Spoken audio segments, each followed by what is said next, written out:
Well, hello, good people. Mark Holmes here, and as always, I appreciate each and every one of you guys.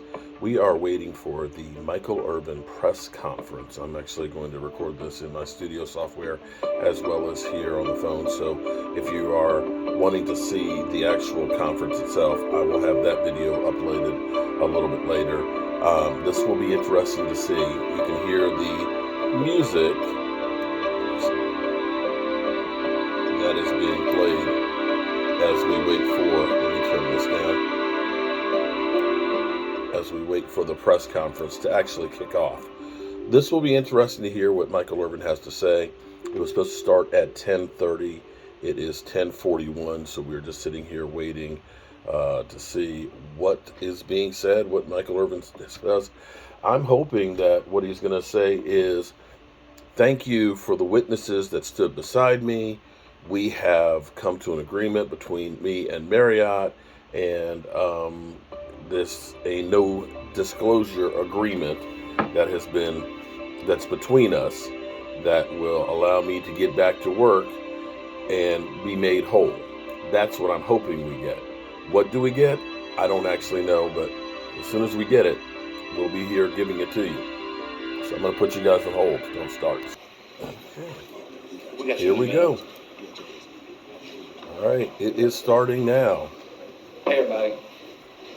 Here we go.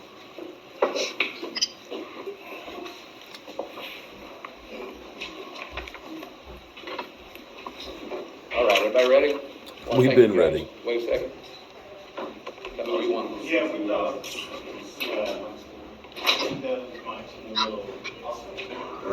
Sorry. Oh, no, I'm sorry. Okay. I inadvertently screwed up the whole thing.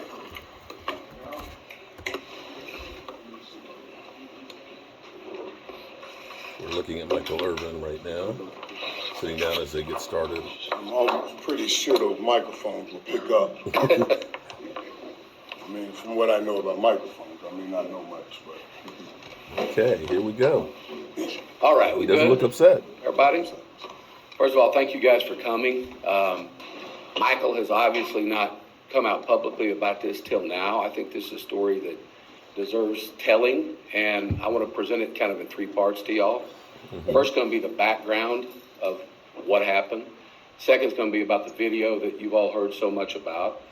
And then the third part is going to be our attempts to deal with Marriott about this incident and how do we correct it. Michael traveled to Phoenix on February 5th to cover the Super Bowl and related activities. He was staying at the Renaissance Phoenix downtown hotel. Supposed to stay there from February 5th to February 13th. On February 5th, after performing his media duties, he returned to the hotel and was having water in the lobby bar. He obviously drew a lot of attention, and he began to tell the people assembled in the lobby stories, NFL stories, old stories. Several people offered to buy him a drink. He declined, saying he had work the next day. Two of the gentlemen who offered to buy him a drink are the witnesses that we have here for you today on Zoom. Phil Watkins and Bryn Davis. Phil's Australian. He's 10 or 11 hours ahead or behind, so it's a big effort for him to be here. And Bryn Davis is a Philly fan who's from Philadelphia, but he's in Europe right now. But they both agreed to come and talk to you guys about what happened. I think it's really important to understand where these witnesses come from. This is not someone that we found through an investigator. These witnesses called in to a show hosted by a guy named Tony Bruno. And Tony Bruno called us and gave us their names. When we first talked to these gentlemen, they said, I've just read about in the paper what happened last night. I was sick to my stomach. I have a wife and kids, and I was sick with what happened to Michael. You'll see on the video these gentlemen. But these guys and some other eyewitnesses and other people that have come forward asked Michael to take a picture with them. He said, I'm not going to take a picture in a bar. It's a bad look. But I'll go out by the front door of the lobby and take pictures with you. This is where the video starts that I had seen. And so that I can lay this scene out for you. The video is appears to be from behind the front desk of the hotel. It's certainly a desk. It might be the concierge desk. Facing out this way, where on this side is the entrance to the hotel, main entrance and lobby. And on this side is the lobby bar. There's nothing separating them wall-wise to the lobby bar. It's just the hardwood floor versus the carpet on this side. And then there's a big pole kind of right in the middle. When you first see the video, Michael is outside taking pictures, as these guys will describe to you. And the accuser here is behind the front desk of the hotel. The accuser then, as she sees Michael coming back, walks out from behind the front desk, and it appears to me to be approaching Michael and his group. Michael's group's coming in this way. Michael doesn't clearly, and no one in the group notices her yet. Unfortunately, the exact moment that they meet is behind the pole. So you can't exactly tell who talked to who, but I believe the witnesses will clean that up for us. They both meet, and then they walk to where they're in the middle of the lobby. And remember, this is a public lobby with tons of people going back and forth. When they first greet each other, they shake hands, and Michael starts to talk to her. Michael, in this interaction, touches her a sum total of 4 times. He shakes her hand at the beginning. He shakes her hand at the end. He one time touches her on the elbow, as many of you who have interviewed Michael knows he does when he talks, for a very brief moment. And one other time, he buckles over laughing, and he kind of brushes her with his hand against her other elbow. That is it. She clearly never acts upset. She doesn't back away from Michael. She doesn't act like there's any kind of problems going on there at all. The conversation lasts about a minute and a half. As I said, they shook hands and then walk away. I want to talk about our attempts to figure out what happened and right the situation and what went from there, okay? Michael gets woken up basically in the middle of the night and told he needs to leave the hotel. He at that point in time doesn't know who's making allegations, what happened, why, anything. We did not know anything about who this person was or exactly what the allegations were until literally yesterday. And we had tried repeatedly to find out. When it happened, Steve Mandel asked to meet with the folks at the Renaissance Hotel out in Phoenix. They granted him a meeting. He believed that the meeting was going to be with the head of security, the general manager, and someone else at the hotel.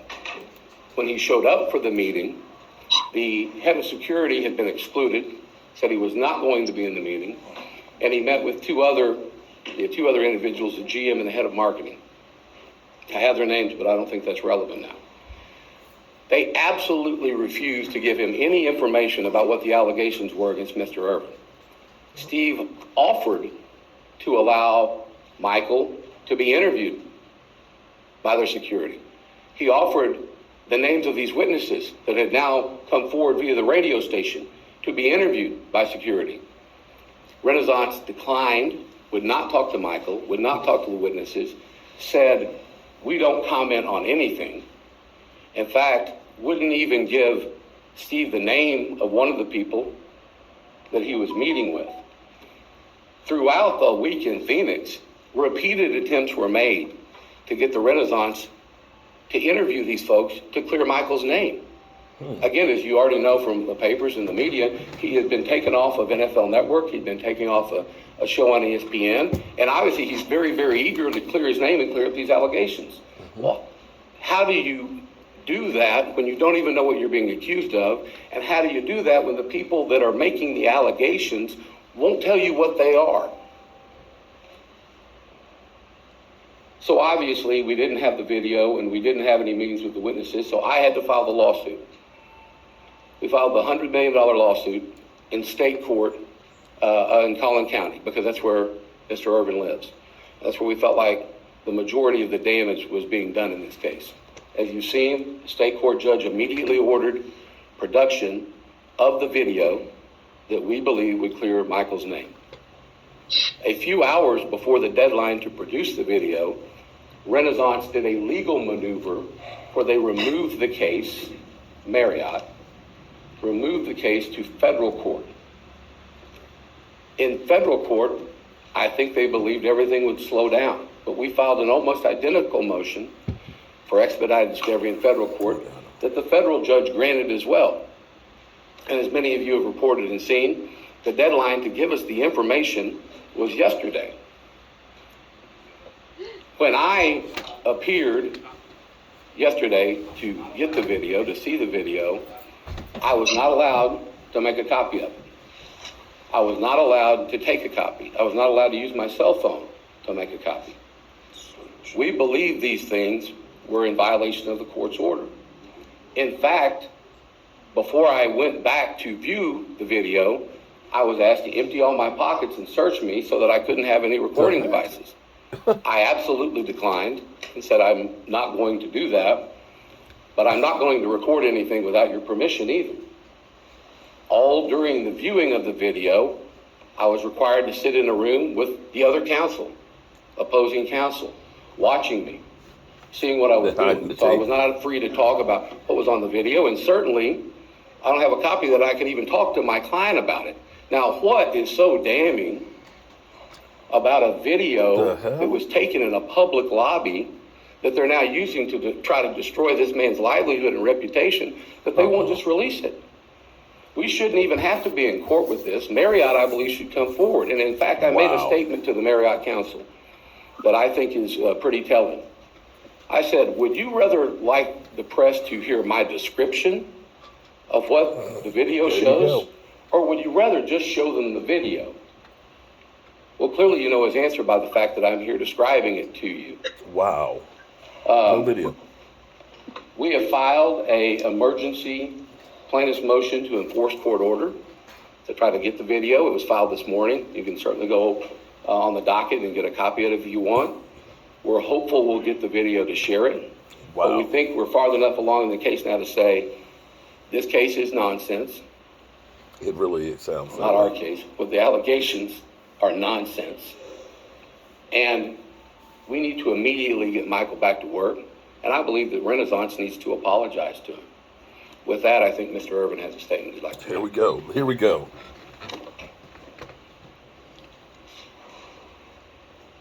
I want to start by saying I appreciate all the support that I've gotten from everybody, from people and from friends. And I'm not talking about just in this moment. I'm talking about over the years. People that have followed me, my whole career, the peaks, and certainly through the valleys. But this sickens me. This sickens me. Because in this great country, this takes me back to a time where a white man would accuse a white woman would accuse a black man of something. And they would take a bunch of guys that were above the law, run in the barn, put a rope around his foot, and drag him through the mud and hang him by the tree. Not a thought about what would happen, not an investigation, not after repeated attempts of people trying to go and say, guys, here's what really happened. Here is what really happened. Here are witnesses that'll say this. Here's witnesses that'll say that. It's what we don't want to hear. We do not want to hear. That's exactly it. How can I defend myself if I don't even know what I'm defending myself against? They asked me, they said, do you remember this girl you met in the lobby? I work and I live in hotels. I stay in hotels all year long from August to September. I meet people every day walking in and out of a lobby. I couldn't even tell you what she looked like. I don't know. I don't even know who I'm talking about. When I'm talking about, I'm supposed to do something. And this just blows my mind that in 2023, we still dragging and hanging brothers by a tree. That blows my mind that I have no opportunity to defend. I don't even know what I'm defending. And absolutely,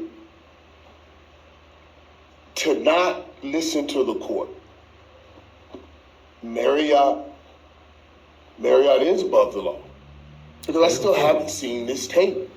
I haven't seen this tape. I want to see what I'm being accused of, why I've had put my whole life on hold, why my family had to endure it. If I did something wrong, I'll suffer the consequences of me doing something wrong.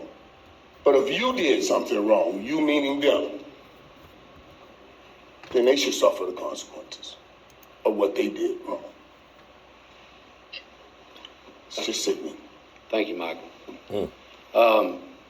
We're now going to allow these gentlemen here, and I guess first we've got Phil. Can you hear me? Yeah, good morning. Phil, if you would, you're free to go if you want, Mike. Phil, if you would, tell the reporters here what you saw that night at the Marriott Hotel. Yeah, certainly. Good day, guys. So myself and my business colleagues, we were out in the front lobby, obviously with Michael. It's the first night I've ever met Michael in my life. He was a very jovial character. He, basically was a great proponent of the sport. He loves the NFL clearly. So he gave me a great introduction to the NFL. It's the first time I've ever heard about it. And essentially, obviously, we had some fan-like pictures and then re-entered the lobby. I was checking my phone when a young lady approached Michael, and there was nothing really untoward out of the interaction because essentially I was checking the pictures, and basically I heard some laughter. I looked up, there was a few handshakes, there was some more laughter, and they went their separate ways. Michael went back to the lift and obviously continued on his night. I take it he went back to his bedroom, and the lady returned to roughly around the bar area where we actually, the three of us who had just had the picture taken returned to the table. So, yeah, there was no, like I said, it was a very jovial conversation. There was no reason to look at it as anything untoward. And yeah, the lady returned to work, so Phil, we carried on. Phil, are you an NFL fan? No, I'm not actually. Believe it or not, I apologise to the guys here in Dallas, but the Super Bowl that weekend was the first game I've ever watched. Okay. So, yeah. Okay, so I didn't know who Michael was before this event. And I'll just ask you one more question. Did you see anything at all that would cause you concern or you thought was inappropriate in Mr. Irvin's behavior towards this woman? No, not at all. Okay. And you're aware that you're actually on the video that I've seen, and so we know that you were there, correct? Yeah, that's correct, yes. Okay. I'm going to go to Bryn real quick. I don't even know how to swap that. It should. Bryn, if you start talking, I think we'll be... Can you guys hear me? There you go. Bryn, Good morning, everybody. if you tell your experience and then tell about the terrible, horrible football team you root for, I'd appreciate it. The Eagles. No, yeah. So like Phil had said, we had a business meeting around I don't know, a little after 10 at the Renaissance, and I am from Philadelphia, so we recognized Michael. The other gentleman I was with, we noticed Michael on the other side of the bar, which was pretty cool. I mean, I've known who he was since we were little. I'm an Eagles fan, so I grew up hating him, but it was still exciting to see him. And so, we offered to buy him a drink because we thought it'd be cool to buy Michael Irvin a drink. And he came over and said, sorry. He said, I have ESPN tomorrow morning at 8 a.m. I can't take a drink, but I really appreciate it. And then we started going back and forth about Jalen Hurts being a fantasy or being a dynasty, blah, blah, blah. And had a really cool, quick conversation. He saw that I had my phone in my hand and asked if I wanted to get a picture, which was nice because obviously that's what I wanted to do. We stepped outside, took a few pictures, and came back in. And when we entered back in, a woman had come around the corner, kind of met Michael at the corner. They had a very brief interaction that was super friendly, lots of laughter, and Michael went back to his room. I went back to my seat, and 2 days later, I read about the story that we're talking about now. Wow. At any point in time, did you see anything that caused you concern, you thought was inappropriate? Mr. Irvin shouldn't have done that, just untoward. Did you see anything like that? Oh, Well, screen froze. it's frozen Zoom. He is in Europe. Damn. Guys, if he comes back, I'll do it. Other than that, I think that concludes our press conference. These gentlemen have offered to take questions if you want to. Michael We're not stayed. going to take questions based on the fact that we still have this current lawsuit going on. So I appreciate everybody showing up today. Wait, let me say this. Okay. No, sorry. I kind of lost it just listening to Phil talk. He's crying.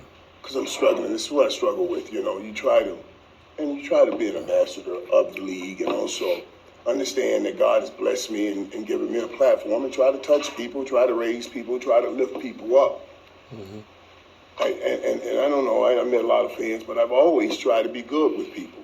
You know, I'm struggling now saying, do I not talk to people? What do I do? You know, because of this kind of a situation, I know I didn't do anything wrong. I know I didn't do anything wrong, and I was trying to do everything right. So it's just, you know, though I say that, I got to come back to this moment. Had I not said to these guys, you know what, you cool guys, let's go outside and take that picture, you know, then they wouldn't have been right there with me. And that would have been a moment that I've had alone, and I know nobody's going to listen to what I say. Nobody, still, at least Mary, I don't want to hear what we have to say. Don't want to hear what I have to say. Don't even care to share it. So, you know, I just got emotional thinking about it because I'm struggling with that, on what to do moving forward after I deal with all of this. That's all I want to say, guys. Wow. Unbelievable. Unbelievable. And that's it. That is what has transpired. I will, if you're watching on this early video, I will upload from my streaming software the clip, and you can watch the clip. Shout out to WFAA News for streaming this.